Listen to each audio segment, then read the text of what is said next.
I've looked at this area. No court has ever expressly extinguished Indigenous economic rights.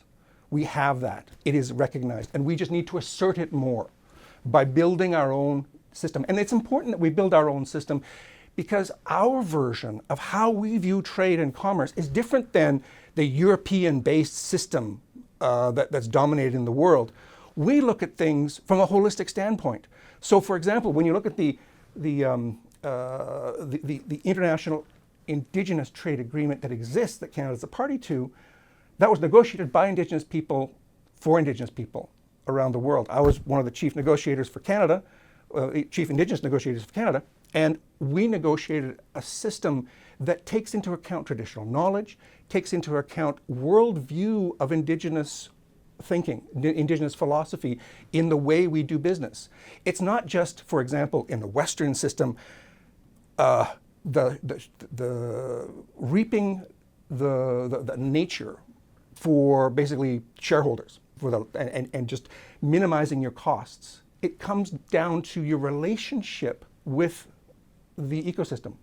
The fact that the seventh generation principle, the fact that you are there for a small period of time, and so you have an obligation not just to take from nature if it's a trade deal, but to give back to nature so that future generations can benefit as you and your colleagues that are alive today have benefited, but 7 generations down, they will also benefit. And I use the example of logging. Clear cutting destroys the ecosystem. We all know that. It's a fact. And the diversity of the plant life on the ground floor and in the forest is gone once you clear cut, and it's hard for it to bounce back.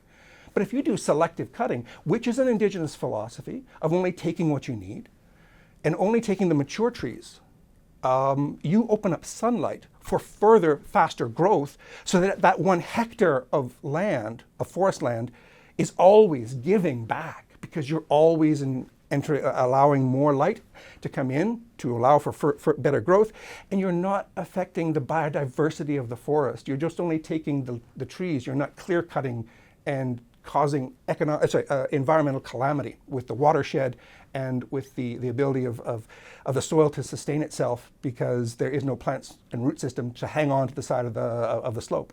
So that kind of concept with respect to how we Indigenous people see trade is a lot different, and we need to have this sort of philosophy because we can't continue doing what we've done for the last 400 years of trade or 500 years of trade, where it's just rape the land, take it all, for greed, and leave a footprint that destroys that ecosystem. That has to be, there's room for an Indigenous trade principles. And those principles really help with respect to sustainability of the human existence, quite frankly, because we've got a finite world and we're expanding our hunger for resources exponentially. Developing nations want exactly what developed nations have, and they want to get to it the same way. But if Indigenous people can show a different way of harvesting resources by you end up only taking what you need, giving back to the ecosystem, remembering the 7th generation, those kind of principles can help with respect to not only Indigenous to Indigenous trade, but set a positive example for the rest of the world that we have to do things a lot better. Generally, society has to step up their game if we want to live another 7 generations, quite frankly.